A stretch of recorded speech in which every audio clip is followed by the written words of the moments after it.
আজ আপনাদের যে গল্পটা শোনাবো সেটা কোনো বানানো গল্প নয়। এটা আমার নিজের জীবনের গল্প, কিংবা বলতে পারেন আমার জীবনের শেষ গল্প। আমার নাম Anirban Chatterjee. I am sorry mister Anirban, আপনার কোয়ালিফিকেশন তো ঠিকঠাক আছে দেখছি, কিন্তু আমাদের কোম্পানির জন্য যে এক্সপিরিয়েন্সটা দরকার সেটা আপনার নেই। So I am sorry, you may leave now. শুনলেন তো, এটা ছিল আমার 27 নম্বর রিজেকশন। 27 বার জুতো হয়ে গেছে, আত্মবিশ্বাস তলানিতে ঠেকেছে। আমার একটা চাকরির খুব দরকার, কিন্তু চাকরি পাচ্ছি না। আর চাকরি না পেলে শর্মিষ্ঠাকে বিয়ে করব কি করে? আমাকে অনেক বড়লোক হতে হবে। আমার অনেকগুলো 4 চাকার গাড়ি লাগবে, একটা দামি বাড়ি লাগবে, বিশাল বড় বাড়ি। একটা বড়লোক হতে গেলে যা যা দরকার সব কিছু আমার লাগবে। সেদিন ইন্টারভিউ দিয়ে বেরিয়ে কখন যে হাঁটতে হাঁটতে শহরের একদম অন্য প্রান্তে গঙ্গার ধারের একটা পুরনো ভাঙা ঘাটটা এসে বসেছিলাম, খেয়ালই ছিল না। রাত তখন প্রায় 2:30। চারপাশ নিস্তব্ধ, শুধু গঙ্গার জলের ছলাৎ ছলাৎ শব্দ। মনের ভেতর তখন একটাই চিন্তা ঘুরছে, চাকরিটা কি পাবো না? চাকরিটা না পেলে আমার সমস্ত স্বপ্ন শেষ হয়ে যাবে। চাকরিটা পাওয়ার জন্য আমি সব করতে পারি, সব। আর যদি চাকরিটা না পাই, তাহলে কাল সকালটা আর দেখে লাভ নেই। জীবনটা এখানেই শেষ করে দিই।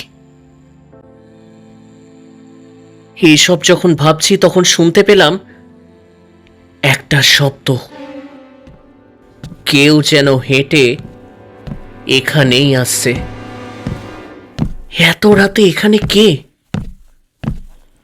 ঘাড় ঘুরিয়ে দেখলাম আমার থেকে কয়েক হাত দূরে একজন ভদ্রলোক দাঁড়িয়ে আছেন।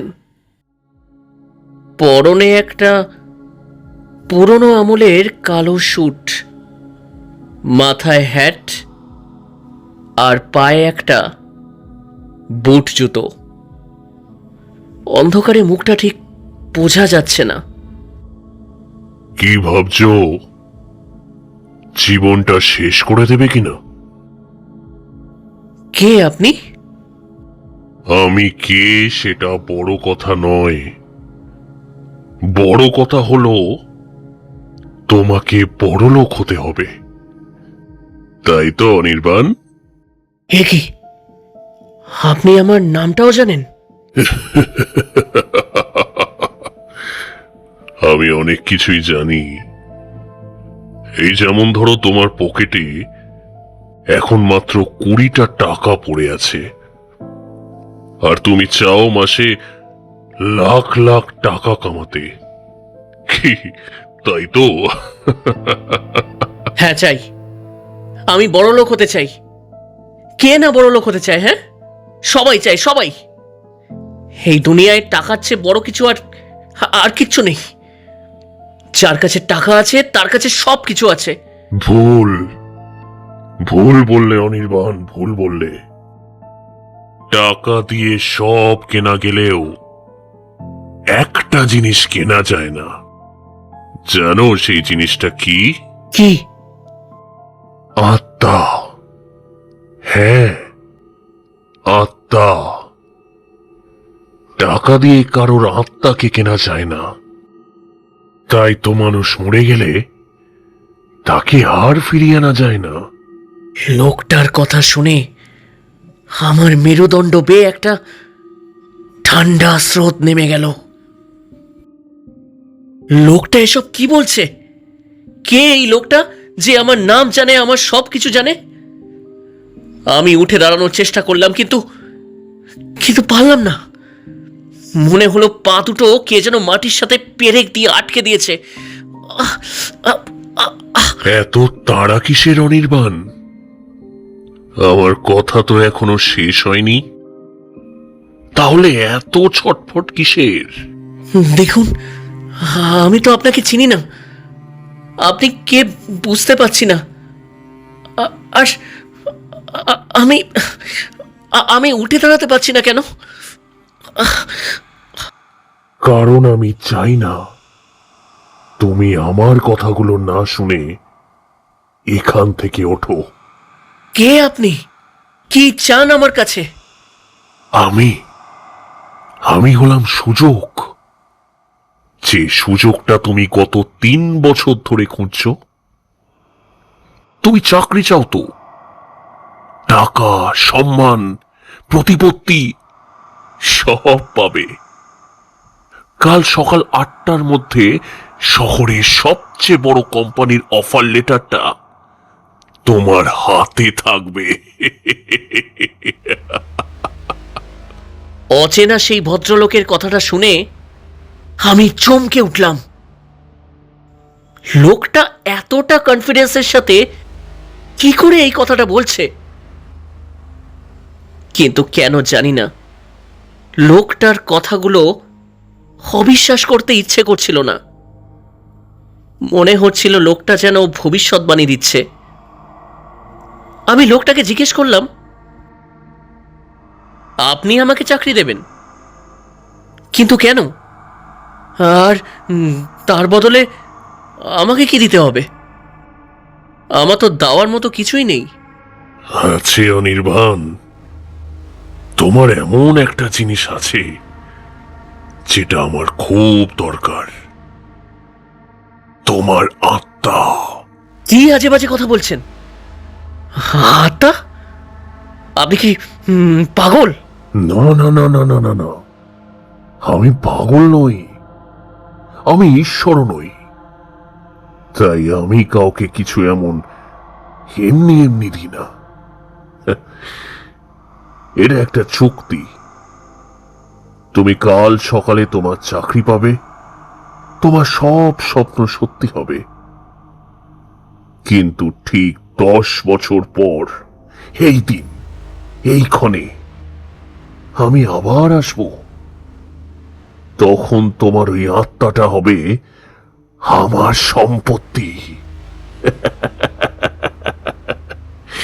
বলো বলো অনির্বাণ, রাজি? আমি মনে মনে ভাবতে থাকলাম, আমার তো এখন চাকরিটা ভীষণ দরকার। 10 বছর পর কি হবে সেটা কে দেখতে যাচ্ছে? আর পয়সা থাকলে তো কোনো কিছুর চিন্তা নেই, সব কিছু আমার ইশারাতে চলবে। আমি যখন এই সমস্ত ভাবছি তখন লক্ষ্য করলাম অচেনা সেই লোকটা একটু একটু করে অন্ধকার থেকে আলোর দিকে আসছে। ল্যাম্পপোস্টের আলোয় তার মুখটা দেখেই আমার ভয়ে বুক কেঁপে উঠল। ওটা কোনো মানুষের মুখ ছিল না। চামড়াগুলো পোড়া, চোখ দুটো দিয়ে যেন গনগনে লাল আগুন বেরোচ্ছে। ও কোনো মানুষ নয়, একটা জ্যান্ত শয়তান আমার সামনে দাঁড়িয়ে হাসছে।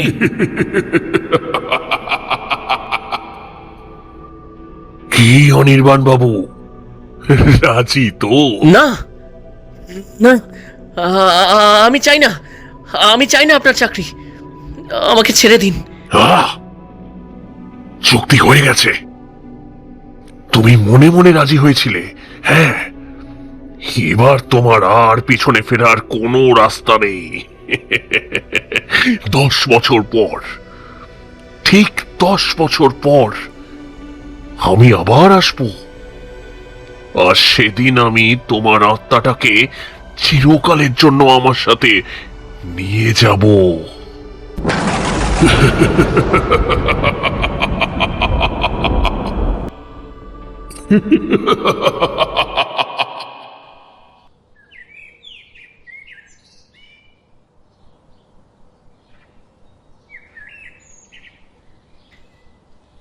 জ্ঞান যখন ফিরল, দেখি সকাল হয়ে গেছে। গঙ্গার ঘাটেই পড়েছিলাম। চারপাশ ভোরের আলোয় ঝলমল করছে। মনে হলো রাতের ওই ঘটনাটা, ওটা কি তবে একটা দুঃস্বপ্ন ছিল? কিন্তু পকেটে হাত দিয়ে দেখি সত্যি একটা offer letter. Junior sales executive. মাইনেটা ছিল খুবই সামান্য। সারাদিন রোদে পুড়ে হাড় ভাঙা খাটুনির চাকরি। কিন্তু কিছু মাস যেতে না যেতেই শয়তানের সেই চুক্তির প্রভাব দেখা দিতে শুরু করলো। আমার উত্থানের পথটা ছিল অবিশ্বাস্য। যে সিঁড়ি ভাঙতে মানুষের সারাটা জীবন লেগে যায়, আমি সেখানে ঝড়ের গতিতে এগোতে থাকলাম। সততা আর নীতি বিসর্জন দিয়ে শুধু ওপরে উঠতে থাকলাম।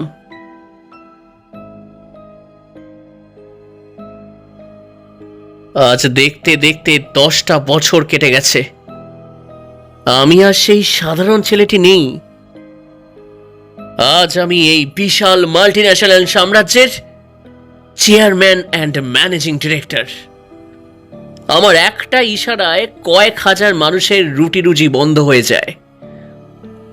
আমার গ্যারেজে সারিবদ্ধ দামি 4 চাকার গাড়ি। শহরের সব থেকে দামি এলাকায় মাথা তুলে দাঁড়িয়ে আছে আমার বিশাল অট্টালিকা। প্রাসাদকেও হার মানায় যার ঐশ্বর্য আর বিস্তার। আজ আমার কাছে ক্ষমতা আছে, অগাধ প্রতিপত্তি আছে, কিন্তু তবু আজ হঠাৎ হঠাৎ মনে পড়ে যাচ্ছে সেই 10 বছর আগের রাতটার কথা। এখন রাত 2:30। আজ সেই চুক্তি 10 বছর পূর্ণ হলো। আমার খুব ভয় লাগছে। আমার বউ শর্মিষ্ঠা আমার ছেলে বিট্টুকে নিয়ে কদিনের জন্য বাপের বাড়ি গেছে। ওরা আমার এই অতীতের চুক্তির ব্যাপারে কিচ্ছু জানতো না, আমি জানাইও নি। তবে আজ আমি আপনাদের এই গল্পটা বলছি। কেন বলছি জানি না। যদি আমার কিছু সত্যি সত্যি হয়ে যায়, তখন আপনারা আমার মৃত্যুর আসল কারণটা জানতে পারবেন। এই যে আমার সামনে রাখা ল্যাপটপের ক্যামেরাটা আমি অনেকক্ষণ আগেই অন করে দিয়েছি। আমি জানি না কাল সকাল পর্যন্ত আমি বেঁচে থাকবো কিনা। যদি আমার সত্যিই কিছু হয়ে যায়, তবে পুলিশ বা আমার পরিবার যখন এই ল্যাপটপটা খুলবে, তারা যেন জানতে পারে আমার মৃত্যুর আসল কারণটা কি। আমি আমার এই স্বীকারোক্তিটা রেকর্ড করে যাচ্ছি। কি আপনারা বিশ্বাস করছেন না? হ্যাঁ, করছেন না বিশ্বাস? বিশ্বাস করুন, আমি না একটুও মিথ্যে কথা বলছি না। হ্যাঁ, এতক্ষণ যা যা বললাম তার সব কটা কথা অক্ষরে অক্ষরে সত্যি।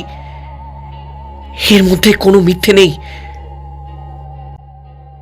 যদিও মিথ্যে হলে আমার থেকে বেশি খুশি এখন আর কেউ হতো না।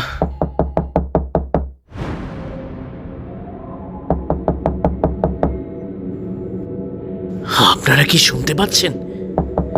ও ও ও এসে গেছে। ও দরজার ও পাশে দাঁড়িয়ে আছে। আমাকে এবার যেতে হবে, কিন্তু যাওয়ার আগে আপনাদের একটা কথা বলে যাই। এই যে আত্মাকে বিক্রি করে দেওয়া, এর মানে কি জানেন? এর মানে শুধু কোনো অলৌকিক শয়তানের কাছে চুক্তি নয়। এর মানে হলো শর্টকাটে সাফল্যের লোভে নিজের সততা, নিজের বিবেককে বিক্রি করে দেওয়া। আমি টাকার লোভে নিজের মনুষ্যত্বকে খুইয়েছিলাম, অন্যায় পথে হেঁটেছিলাম, নিজের আত্মসম্মান আর নীতি বিসর্জন দিয়েছিলাম। সেটাই ছিল আমার আসল, নিজের আত্মাকে বিক্রি করা। আর আজ আমাকে তার দাম চোকাতে হবে।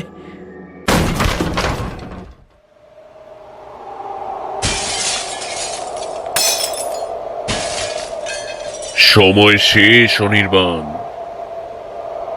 10 বছর আগে সেই রাতটা মনে আছে তো? আমি বলেছিলাম আমি আসব। সামান্য জুনিয়র সেলস এক্সিকিউটিভ থেকে আজ তুমি চেয়ারম্যান অ্যান্ড ম্যানেজিং ডিরেক্টর। তোমার একটা সইয়ে এখন হাজার হাজার মানুষের ভাগ্য নির্ধারিত হয়। তোমার সাম্রাজ্য তো বিশাল বড় করেছো দেখছি। তোমার নিশ্চয়ই ইচ্ছে পূরণ হয়েছে। এবার যে আমার ইচ্ছে পূরণের পালা। চলো চলো আমার সাথে। তোমার আত্মা এখন আমার সম্পত্তি। না, প্লিজ প্লিজ, আমাকে আমাকে ছেড়ে দিন। আমি আমার এই সব সম্পত্তি, ব্যাংক ব্যালেন্স, কোম্পানি সব সব আপনাকে দিয়ে দেব। আমাকে শুধু বাঁচতে দিন। বাঁচতে চাও?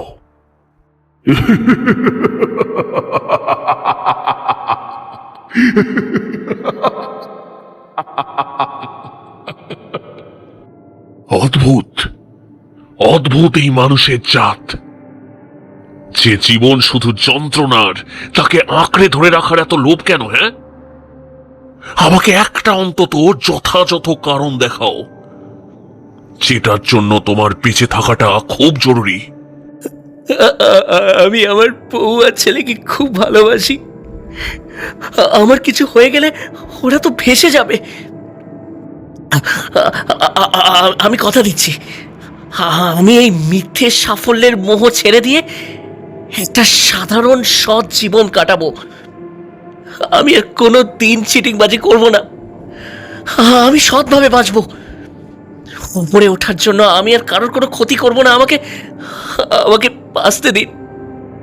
ভালোবাসা, সততা, শব্দগুলো তোমার মুখে বড্ড বেমানান লাগছে অনির্বাণ। তুমি শর্মিষ্ঠাকে ভালোবাসো, তাই না? তাহলে গত 10 বছরে তোমার ওই বিলাসবহুল কেবিনে বন্ধ দরজার ওপাশে কি হতো বলো তো? হ্যাঁ, কি ভাবছো আমি কিচ্ছু জানি না? প্রমোশনের টোপ দিয়ে কেরিয়ার শেষ করে দেওয়ার ভয় দেখিয়ে কতজন অসহায় মহিলা কলিগকে তুমি নিজের বিছানায় নিয়ে গেছো, তার হিসেব আছে তোমার কাছে। শর্মিষ্ঠা যখন তোমার জন্য রাতের পর রাত খাবার নিয়ে অপেক্ষা করত, তুমি তখন কোনো মেয়ের সাথে হোটেলে রাত কাটাতে।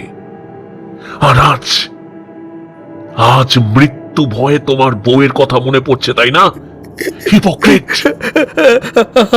আমি আমি ভুল করেছি। আমি সব ঠিক করে দেব। আমার ছেলেটা বিট্টু, ও আমাকে ছাড়া বাঁচবে না। চুপ চুপ করো অনির্বাণ। এই সস্তা ইমোশন আমাকে দেখিও না। পৃথিবীতে রোজ কত হাজার হাজার বাচ্চা বাবা মা ছাড়া বড় হচ্ছে জানো? তারা তো দিব্যি বেঁচে আছে। তোমার ছেলেও বাঁচবে। আর শর্মিষ্ঠা, হ্যাঁ, তোমার ওই কোটি টাকার লাইফ ইন্স্যুরেন্স আর একাধিক ব্যাংকের ফিক্সড ডিপোজিট দিয়ে শর্মিষ্ঠা আর বিট্টুর সারাটা জীবন খুব আরামে কেটে যাবে। ওদের জন্য তোমার ওই নোংরা শরীরটার আর কোনো প্রয়োজন নেই। আমাকে একটা শেষ সুযোগ দিন, একটা। হ্যাঁ, আমি আমার কোম্পানির সব শেয়ার ওই গরিবদেরকে দিয়ে দেবো। হ্যাঁ হ্যাঁ। তুমি কি ভেবেছ এটা কোনো চ্যারিটি ফান্ড? 10 বছর ধরে নিজের চেয়ার বাঁচাতে তুমি কতগুলো মানুষের জীবন নিয়ে খেলেছ। তোমার রাইভাল কোম্পানির সেই ছেলেটার কথা মনে আছে, যার নামে মিথ্যে দুর্নীতির কেস সাজিয়ে তাকে জেলে পাঠিয়েছিলে? ছেলেটার জেলের ভেতরেই সুইসাইড করেছিল। কত শ্রমিকের পাওনা টাকা আটকে তুমি নিজে 4 চাকার গাড়ির মডেল বদলেছ। সিঁড়ি ভাঙার সময় যাদের সর্বনাশ করে ওপরে উঠেছ। আজ তোমার তাদের কথা মনে পড়ছে, তাই না? গল্প শেষ অনির্বাণ, গল্প শেষ। The game is over. তুমি এই 10 বছরে চেয়ারম্যানের গদিতে বসে শুধু দুর্নীতি করনি, ক্ষমতার অপব্যবহারে অনেককে নিঃস্ব করেছ। অফিসের কলিগদের কেরিয়ার নিয়ে খেলেছ, প্রমোশনের লোভ দেখিয়ে তাদের সম্ভ্রম কেড়ে নিয়েছ। তোমার এই চেয়ারম্যান তকমাটা আসলে কতগুলো লাঞ্ছিত মানুষের দীর্ঘশ্বাস দিয়ে তৈরি। আমি মরতে চাই না, আমি বাঁচতে চাই। কেন বাঁচবে? বেঁচে থেকে কি লাভ? এই যে প্রতিনিয়ত আরো পাওয়ার লোভ, নিজের পাপ ঢাকার ভয়, অন্যের কাছে নিজেকে বড় প্রমাণ করার এই যে ইঁদুর দৌড়, এসব তো যন্ত্রণা ছাড়া আর কিচ্ছু নয়। মানুষ বাঁচে শুধু কষ্ট পাওয়ার জন্য, আর মৃত্যু, মৃত্যু হলো এক অদ্ভুত শান্তি। কোনো যন্ত্রণা নেই, কোনো ভয় নেই, সব হিসেব নিকেশে শেষ। আমি তোমাকে সমস্ত বন্ধন থেকে চিরতরে মুক্তি দিতে চাই। না, কেন কেন আপনার আমার আত্মা চাই কেন? কি করবেন আপনি আমার আত্মা নিয়ে? আমি সবাইকে সুযোগ দিই, আর তারপর অপেক্ষা করি। একটা পরিষ্কার পবিত্র আত্মার আমার কাছে কোনো দাম নেই, কিন্তু যখন কোনো মানুষ ক্ষমতার অহংকারে, টাকার লোভে আর লালসায় নিজের আত্মাকে পচিয়ে একটা দুর্গন্ধযুক্ত নোংরা আবর্জনায় পরিণত করে, ঠিক তখনই সেই আত্মাগুলো আমার সব থেকে বেশি কাজে লাগে। ওই পচে যাওয়া কলুষিত আত্মাগুলোই হলো আমার অন্ধকারের সাম্রাজ্যের মূল জ্বালানি। এই দূষিত আত্মাগুলোকে গ্রাস করেই আমি আমার শয়তানি শক্তিকে আরো শক্তিশালী করি। এই পৃথিবীর আলো নিভিয়ে অন্ধকারকে আরো ঘনীভূত করি আমি। তুমি গত 10 বছরে তিল তিল করে নিজের আত্মাকে আমার এই অন্ধকারের নিখুঁত ইন্ধন হিসাবে তৈরি করেছ।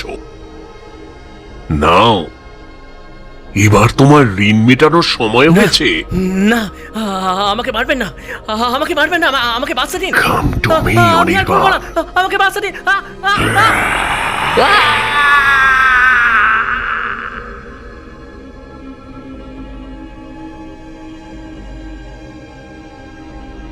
গল্পটা শেষ হলো।